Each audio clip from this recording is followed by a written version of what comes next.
10-12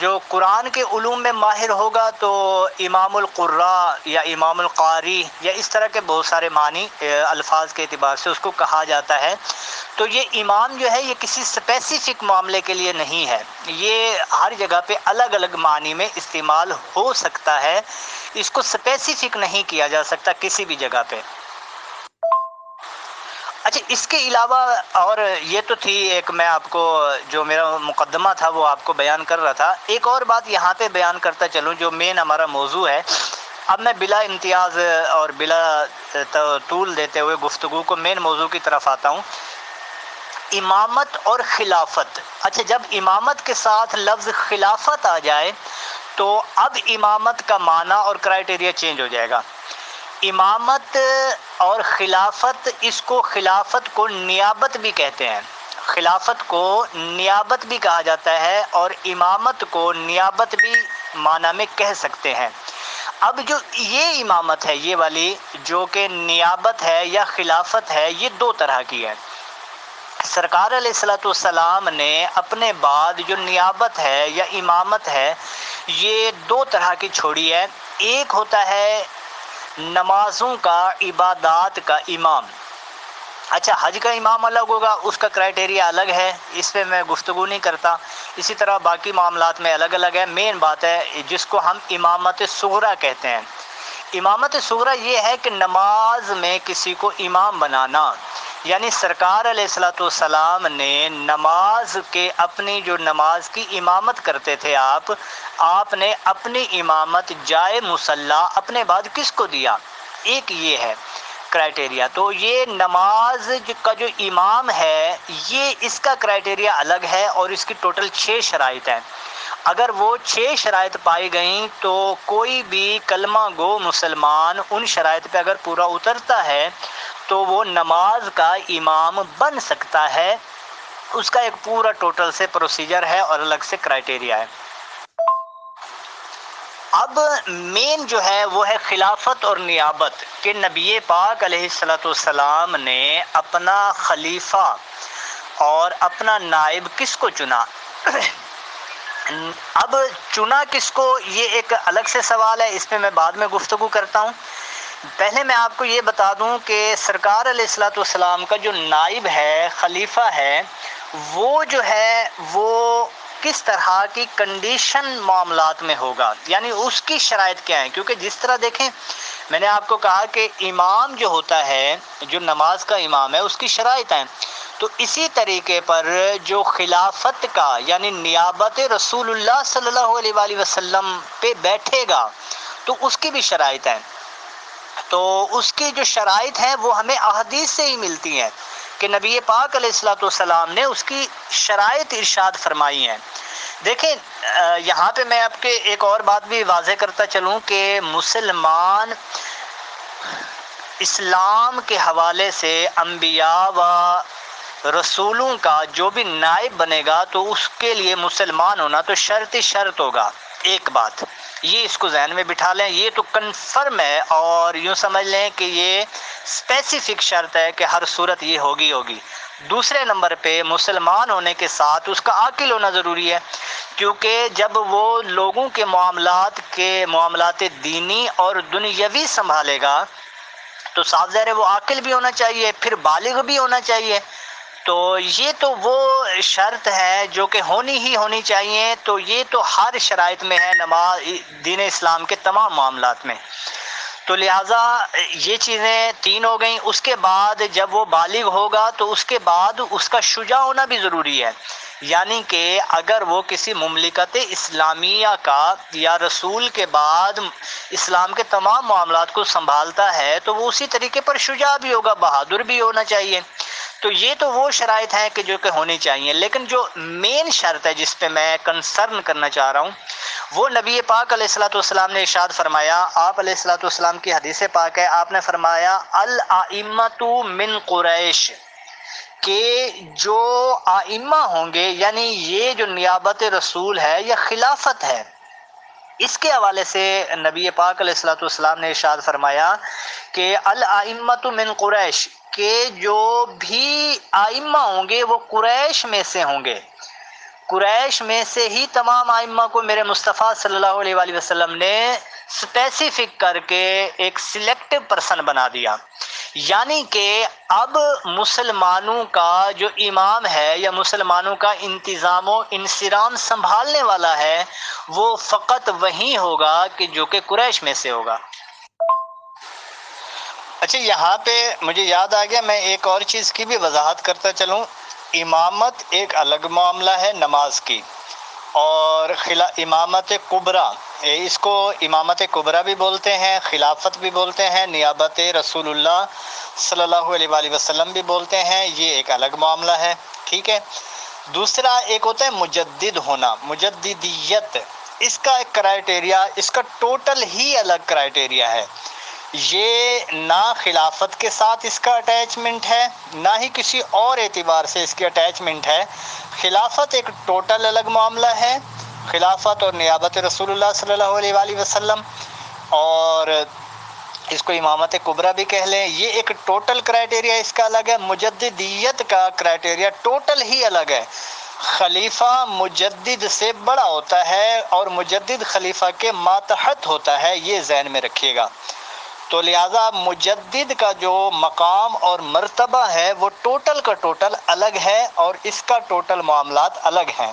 ہاں، ایسا ہو سکتا ہے کہ خلیفہ مجدد بھی ہو، یعنی کہ خلیفہ مجدد بھی ہو سکتا ہے، اور ہوتا ہے، ایسا نہیں ہو سکتا ہے، ہوتا ہے، کیونکہ مجددیت کا مطلب ہے دین کو دور حاضر کے تقاضوں کے مطابق ڈھالنا، یعنی وہ جس وقت مجدد ہوگا، یعنی اگر آج سے 100 سال پہلے مجدد تھا کوئی ہوا ہے، تو اب وہ مجدد اس دور کے تقاضوں کے مطابق اسلامی احکامات کو روشناس کرائے گا اور امت کو اسی کے مطابق معاملات سمجھائے گا، سلجھائے گا، تو یہ اس میں اہلیت ہوتی ہے، اس کا کرائٹیریا ٹوٹل الگ ہے۔ اب میں اسی بات کی طرف آتا ہوں کہ سرکار علیہ الصلوۃ والسلام نے اپنا نائب کس کو چنا۔ میں یہاں پہ ایک اور بات کی بھی وضاحت کرتا چلوں، یہاں پہ میں جتنی بھی گفتگو کروں گا یہ اہل سنت کے متفقہ عقائد میں سے ہے۔ اہل تشیع کا کرائٹیریا ٹوٹل الگ ہے، ان کے جو معاملات ہیں وہ الگ ہے، ان کو ابھی میں ٹچ نہیں کروں گا، میں اہل سنت کے معاملات کو ہی ٹچ کروں گا، تاکہ اہل سنت کا جو متفق علیہ عقائد ہیں وہ اس طرف ہم تمام کی طرف جو ہے اس کو ہم بیان کر پائیں اور وضاحت کے ساتھ بیان کر پائیں کہ اہل سنت کا خلافت رسول اللہ، نیابت رسول اللہ اور امامت کبریٰ کے حوالے سے کیا عقیدہ ہے اور کیا کرائٹیریا ہے۔ اب یہاں پہ میں آپ کو عقائد کی، جو کہ درس نظامی میں کتاب پڑھائی جاتی ہے، شرح العقائد النصفیہ ما حاشیہ، اس کا ہے جمع الفرائد بانارت شرح العقائد، اور اس کے علاوہ اس کا ایک اور حاشیہ ہے شرح میزان العقائد۔ تو یہاں پہ میں اسی سے عبارت پڑھ کے آپ کو سناتا ہوں انشاءاللہ تبارک و تعالی۔ ای خلافتہم ای نیابتہم عن رسول اللہ صلی اللہ علیہ وآلہ وسلم فی اقامت الدین بحیث یجب علی کافۃ الامم الاتباع علی ھذا الترتیب۔ یہاں پہ یہ دیکھیں، یہ کہا گیا ہے کہ یعنی کہ خلافت کا جو معاملہ ہے، یہ شرح عقائد نصفیہ امام سعد الدین تفتزانی علیہ رحمہ کی ہے، جس کو عموماً لے کر بہت سارے لوگ غلط فہمیوں کا بھی شکار ہوتے ہیں۔ آج میری ذہن بنا کہ میں اسی سے ہی آپ کو کچھ بیان کروں۔ اچھا دیکھیں، یہاں پہ کیا کہا گیا، نیابتہم عن الرسول صلی اللہ علیہ وآلہ وسلم فی اقامت الدین بحیث یجب علی کافۃ الامم الاتباع، کہ رسول اللہ صلی اللہ علیہ وآلہ وسلم کی جو نیابت ہے اقامت دین کے معاملات میں، اس حیثیت سے کہ یہ معاملات تمام امت مسلمہ پر واجب ہے، وہ اس کے بارے میں فرمایا کہ اعلی حاضر ترتیب، یہ اسی ترتیب سے ہے۔ اچھا، اس ترتیب سے کیا مراد لیا انہوں نے، وہ بھی میں آپ کو ترتیب بھی بتا دیتا ہوں۔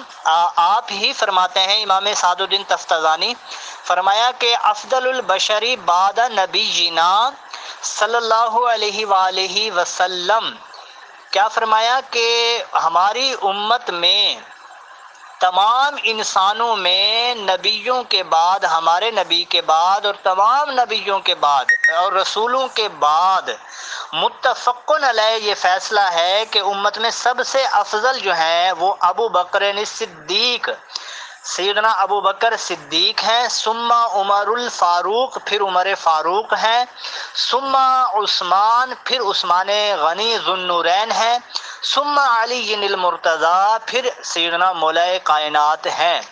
یہ علامہ سعد الدین تفتزانی علیہ رحمہ کی عبارت کا جو ہے وہ میں نے پڑھ کے سنایا۔ اچھا، اس میں نیابت کے بارے میں فرمایا، آپ فرماتے ہیں خلافت کی بھی یہی ترتیب ہے اور افضلیت کی بھی یہی ترتیب ہے، یعنی ان الخلافت بعد رسول اللہ صلی اللہ علیہ وآلہ وسلم لأبی بکر ثم لعمر ثم لعثمان ثم لعلی۔ فرمایا کہ رسول اللہ صلی اللہ علیہ وآلہ وسلم کے بعد جو خلافت ہے وہ سیدنا ابو بکر صدیق رضی اللہ تعالیٰ عنہ ہیں، پھر اس کے بعد سیدنا عمر فاروق ہیں، پھر اس کے بعد سیدنا عثمان غنی ہیں، پھر اس کے بعد سیدنا مولا کائنات رضوان اللہ تعالی علیہم اجمعین ہیں۔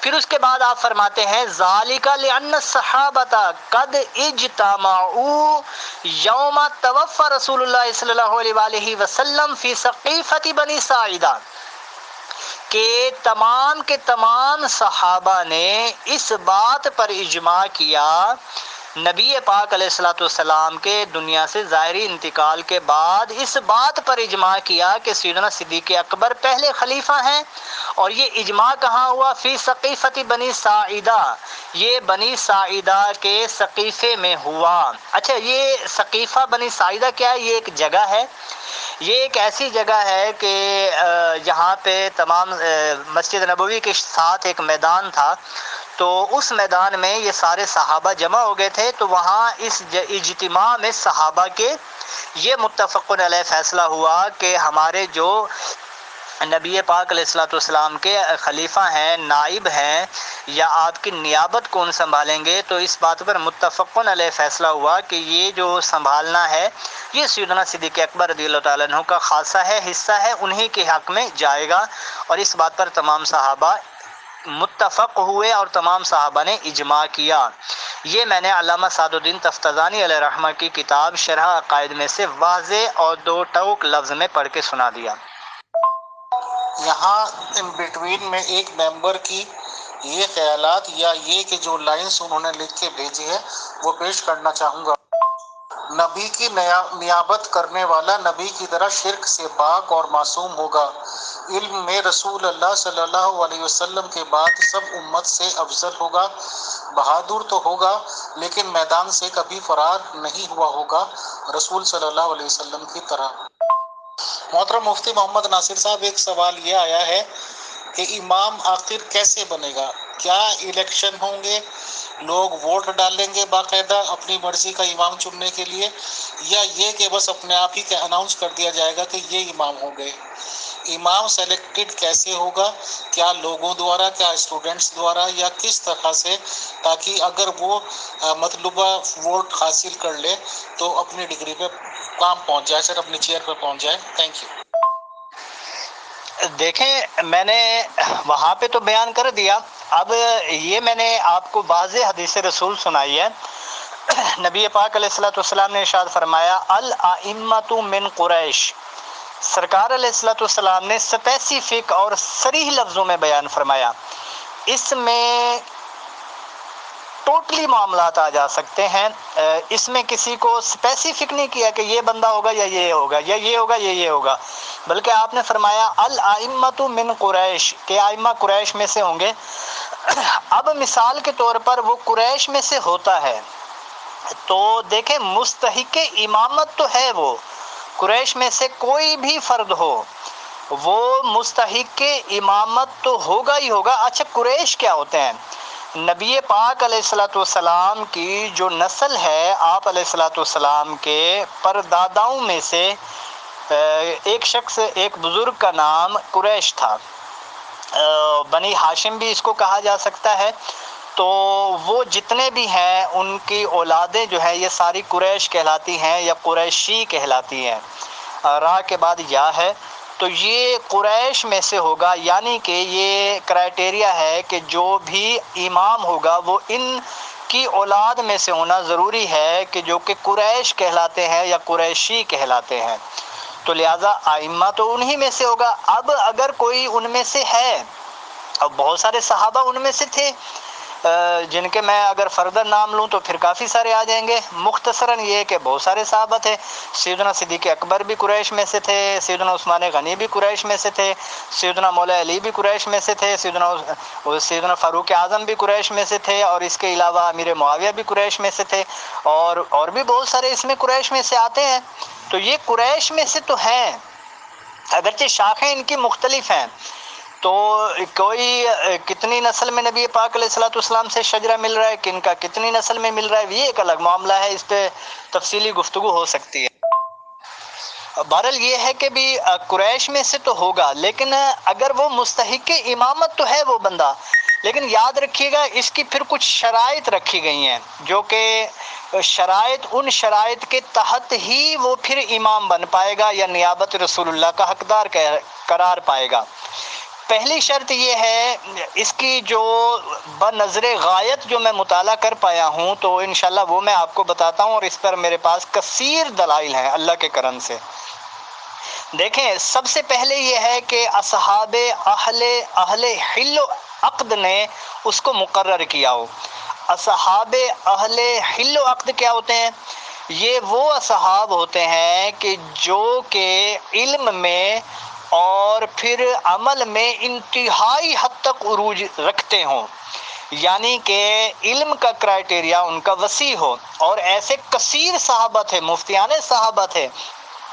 7 صحابہ تو ایسے تھے جو باقاعدہ فتویٰ دیا کرتے تھے، جن میں سے مولا کائنات ہے صدیق اکبر، فاروق اعظم، عثمان غنی، اور اس کے علاوہ باقی اصحاب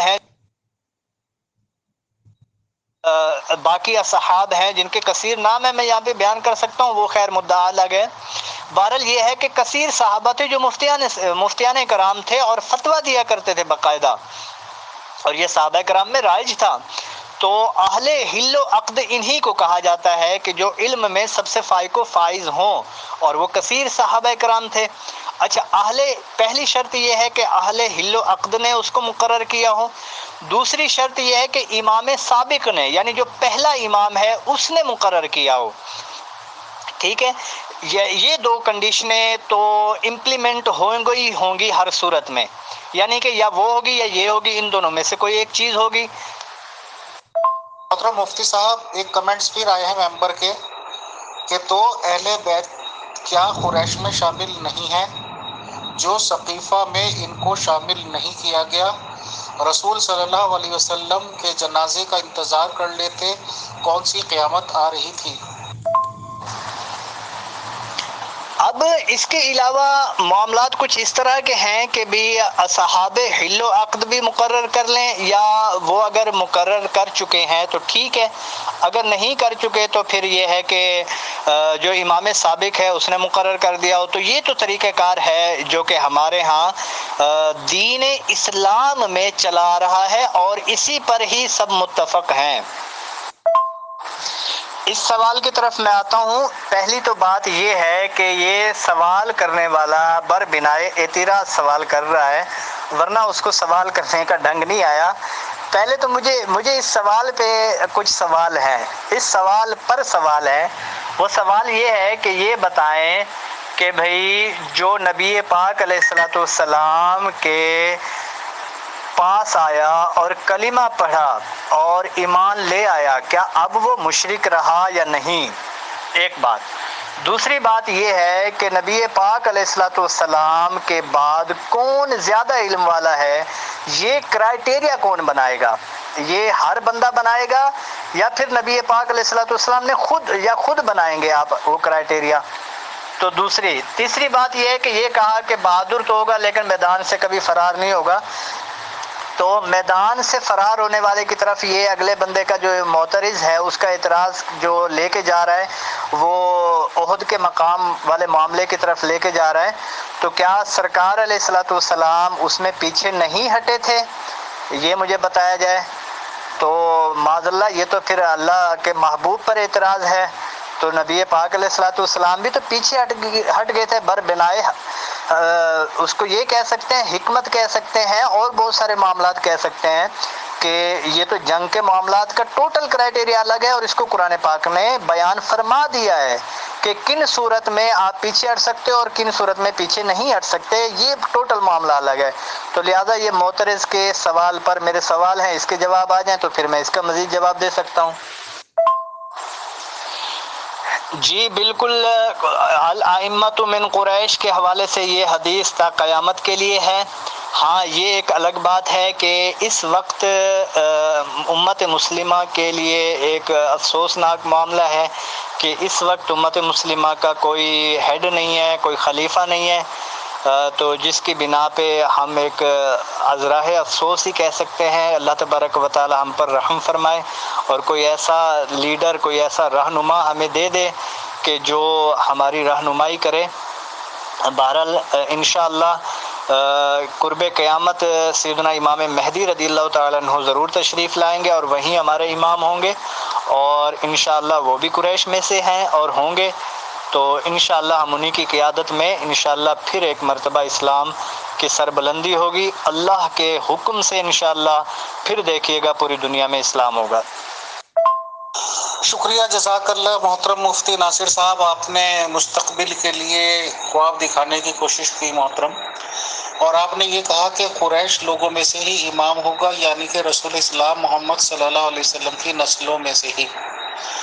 تو یہ تو امیت اگروال سہیت پوری دنیا کو پتا ہے کہ ان کی نسلوں کو تو کربلا میں قتل کر دیا گیا، ختم کر دیا گیا، اور بالکل اس طرح سے کیا گیا کہ خدا نخواستہ نام بھی لینے والا کوئی نہ بنے۔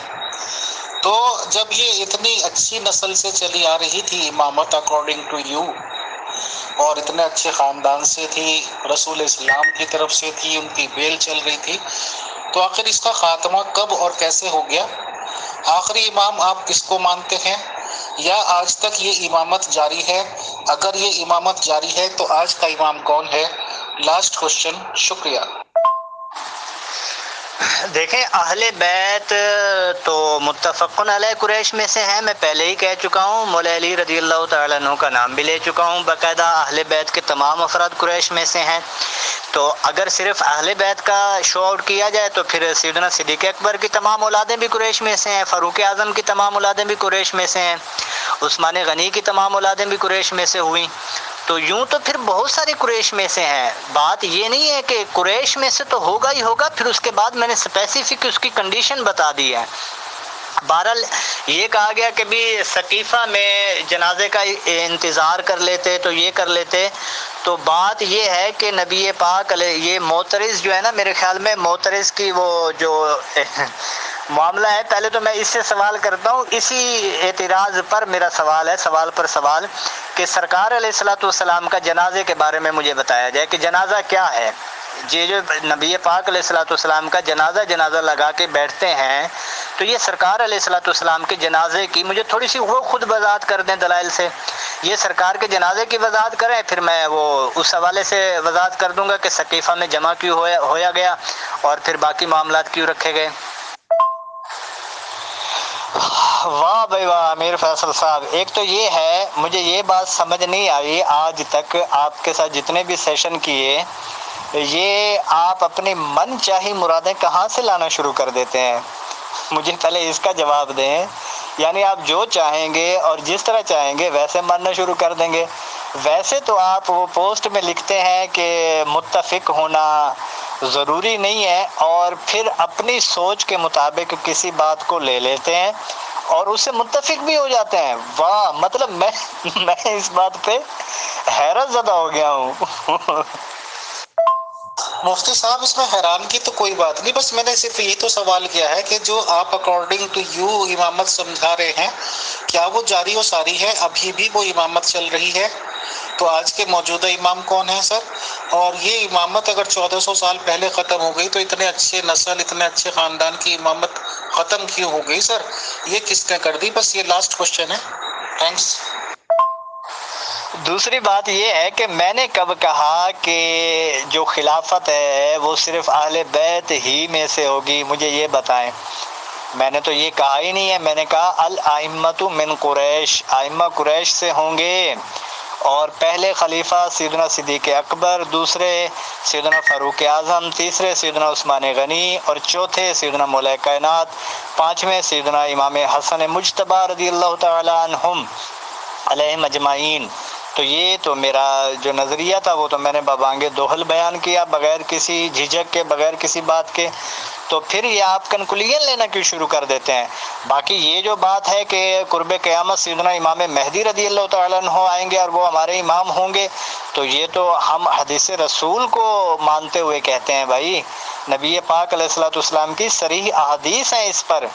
تو سیدنا امام مہدی رضی اللہ تعالیٰ عنہ وہ کسی کے، وہ معاذ اللہ میں جملے بولوں، نہیں بولنا چاہ رہا، کہ وہ بھی کسی کے گھر کے تو نہیں ہے کہ وہ بنا لے یا یہ بنا لے یا وہ بنا لے. وہ اسلام کے خلیفہ ہیں، تو ہم تو مانتے ہیں ان کو الحمدللہ. امامت کا اور خلافت کا کرائٹیریا اہل سنت کے نزدیک میں نے آپ کو واضح ببانگ دوہل بیان کر دیا ہے. لہذا اپنی طرف سے نئی کہانیاں نہیں گڑھیں اور میرے ساتھ بالکل منسوب نہیں کریں، اور نہ ہی یہ مناسب طریقہ ہے، اس سے احتیاط برتیں. دیکھیں، یہ تو اللہ تبارک و تعالیٰ کی حکمت بر بنائے حکمت ہے. نبی پاک علیہ الصلوۃ والسلام نے ارشاد فرمایا جو خلافت علی منہاج النبوہ ہے وہ 30 برس رہے گی، اس کے بعد مملکت اور بادشاہت ہوگی. باقی مختلف ادوار میں مختلف طریقوں کے ساتھ امت مسلمہ کے رہنما رہے ہیں اور اب بھی رہنما موجود ہیں. ہم ان کو رہنما تو کہہ سکتے ہیں لیکن خلیفہ نبی نہیں کہہ سکتے، وہ ایک الگ کرائٹیریا ہے. یہاں پہ جو ہمارا سیشن چل رہا ہے وہ نیابت رسول اللہ اور خلافت رسول اللہ کے کرائٹیریا پہ چل رہا ہے، نہ کہ امت مسلمہ کے رہنما پہ چل رہا ہے. امت مسلمہ کے رہنما تو اس وقت بہت سارے ہیں، تو یہ تو میں کثیر کے نام لے سکتا ہوں جو مختلف طبقات میں ہیں اور امت مسلمہ کی رہنمائی کر رہے ہیں. اور نبی پاک علیہ الصلوۃ والسلام کی حدیث پاک ہے علماء امتی کا انبیاء بنی اسرائیل، ایک جگہ پہ فرمایا، دوسری جگہ پہ فرمایا علماء من وراثت الانبیاء. تو میری امت کے علماء انبیاء کے ورثاء ہیں، یعنی کہ جو فریضہ انبیاء نے سر انجام دیا میری امت کے علماء وہ فریضہ انجام دیں گے. تو آج کل علماء و مفتیان کرام امت کی رہنمائی کر رہے ہیں اور نبی رحمت صلی اللہ علیہ وآلہ وسلم کے اس فریضے کو لے کے چل رہے ہیں. رہی بات خلافت و نیابت کی تو وہ میں نے ٹوٹل کرائٹیریا بتا دیا ہے، وہ الگ معاملہ ہے، یہ الگ معاملہ ہے. مکسچر کھیر نہیں بنائیں، میٹھے پیارے مکسچر کھیر بنانے سے آپ کا ہی معاملہ خراب ہوگا، ورنہ میں تو پھر نقد کر دوں گا، پھر آپ کے پاس جواب نہیں ہوں گے. محترم مفتی ناصر صاحب، میں نے اس آڈیو کو ایک سیکنڈ پوری سنی ہے تاکہ کہیں آپ کا جواب نہ آگے ہو. میری سمجھ میں یہ نہیں آ رہا کہ امامت ختم کہاں کی آپ نے، مطلب حسن جی پر کی جو علی صاحب کے بیٹے تھے، یا اس کے بعد معاویہ جی علیہ الصلوۃ والسلام بنے ان پہ ختم کی، یا یہ کہ ان کے بیٹے یزید صاحب تھے، تو ختم کہاں کی آپ نے؟ مطلب کس جگہ ختم ہوئی امامت؟ یہ میری اب تک سمجھ میں نہیں آیا. محترم یہ بتا دیجئے کہ آپ کی والی امامت کانسیپٹ ختم کہاں ہوا، اور یہ آخری ورڈز ہیں سر. Thank you. کہ یہ بار بار آپ امامت ختم، ہماری امامت ختم، ہماری امامت ختم والی بات نہیں کریں. یہ ایک پورا ایک الگ سے اس پہ سیشن درکار ہے اور اس پہ انشاءاللہ میں سیشن دوں گا. یہ چند باتوں میں آپ کو بات سمجھ نہیں آئے گی تو اس کو یہیں پہ ابھی کلوز کریں. باقی جہاں تک بات ہے، نبی پاک علیہ الصلوۃ والسلام نے فرمایا الخلافۃ ثلاثون سنۃ کہ جو خلافت ہے وہ 30 سال چلے گی. علی منہاج النبوہ، یعنی کہ جو نبوت کے طریقے پر جو خلافت ہے وہ 30 سال چلے گی۔ امام حسن مجتبی رضی اللہ تعالیٰ عنہ تک ہم یہ خلافت راشدین، ہم ان 5 خلفاء کو مانتے ہیں اور یہی خلافت راشدہ ہے۔ اس کے بعد سیدنا امیر معاویہ رضی اللہ تعالیٰ عنہ کی جو ذات گرامی ہے، ہم ان کی خلافت کو خلافت راشدہ نہیں مانتے، ہم ان کی خلافت کو ملوکیت یا بادشاہت مانتے ہیں اور بادشاہت حقہ مانتے ہیں، سچی مانتے ہیں۔ یہ ایک الگ معاملہ ہے ہمارا۔ ہاں، ان کے بعد جو خلیفہ راشد ہوئے ہیں وہ ہوئے سیدنا عمر بن عبدالعزیز، ان کی خلافت کو ہم خلافت علی منہاج النبوہ مانتے ہیں، اور پھر اس کے بعد سیدنا امام مہدی رضی اللہ تعالیٰ عنہ آئیں گے، ان کی خلافت کو بھی ہم خلافت علی منہاج النبوہ مانتے ہیں۔ تو یہ ہمارا کرائٹیریا خلافت علی منہاج النبوہ والا الگ ہے۔ سیدنا امیر معاویہ رضی اللہ تعالیٰ عنہ کو ہم خلیفہ راشد نہیں مانتے، خلیفہ اسلام تو مانتے ہیں۔ خلیفہ اسلام والا معاملہ الگ ہے، خلیفہ راشد والا معاملہ الگ ہے۔ خلیفہ راشد کے حوالے سے ہمارے ہاں یہاں آج کا سیشن ہے اور اسی پہ سوال و جواب کا سلسلہ ہے۔ آپ خلافت کے کنسیپٹ کو ہی نہیں سمجھ پائے، اس کا مطلب یہ ہے، تو میں تو یہی کہوں گا نا، کنسیپٹ کو ہی نہیں سمجھ پائے ہمارے۔ اگر آپ خلافت کے کنسیپٹ کو سمجھ جاتے تو اس طرح کے سوالات نہیں ہوتے۔ تعالیٰ منہاج النبوہ الگ معاملات ہیں۔ باقی جو ہے نبی پاک علیہ الصلوۃ والسلام کی حدیث ہے کہ میری امت میں کثیر خلفاء ہوں گے، تو اس سے مراد یہ ہے کہ خلفاء جو اسلام کے خلیفہ ہوں گے، یعنی کہ وہ اسلام کے بادشاہ ہوں گے، اسلام کے رہنما ہوں گے، رہبر ہوں گے، ان کو خلیفہ کہا جائے گا۔ خلیفہ اسلام ہونا یہ الگ معاملہ ہے، تو نیابت رسول اللہ کا ہونا یہ الگ معاملہ ہے، اس کا کرائٹیریا ٹوٹلی الگ ہے، اور وہ ہمارے اہل سنت کے حوالے سے جو تھا میں نے آپ کو بیان کر دیا ہے۔ مختصر انداز میں اس پر تفصیلی کلام ہوا جا سکتا ہے۔ باقی جو ہے نا، آپ جو اس طرح کے گڈ مڈ کرنا شروع کر دیتے ہیں نا، تو یہ چیزیں یہاں نہ کریں۔ سیدنا امیر معاویہ کو ہم خلیفہ اسلام مانتے ہیں، خلفاء راشدین میں شامل نہیں کرتے، یہ کلیئر کٹ میں آپ کو بتا رہا ہوں، جو اہل سنت کا متفق علیہ عقیدہ ہے۔ باقی جہاں تک بات ہے یزید کی، ہم نہ اس کو خلیفہ مانتے ہیں نہ اس کو کچھ بھی نہیں مانتے، تو یزید کے حوالے سے ہمارا یہی عقیدہ ہے، وہ فاسق ہے، فاجر ہے، جری علی الکبائر ہے۔ باقی جو ہے اس کے بعد جو کہ اسلام کے احکامات پر عمل کرنے والے بادشاہ گزرے ہیں تو ان کو ہم خلیفہ اسلام مانتے ہیں، اور آج بھی اگر کوئی بادشاہ یا ملک کا وزیر اعظم اسلام کے احکامات پر عمل کرے گا اور کروائے گا تو ہم اس کو خلیفہ اسلام کہہ سکتے ہیں، اس میں کوئی حرج نہیں ہے۔ خلیفہ اسلام کا معاملہ کرائٹیریا ٹوٹل الگ ہے۔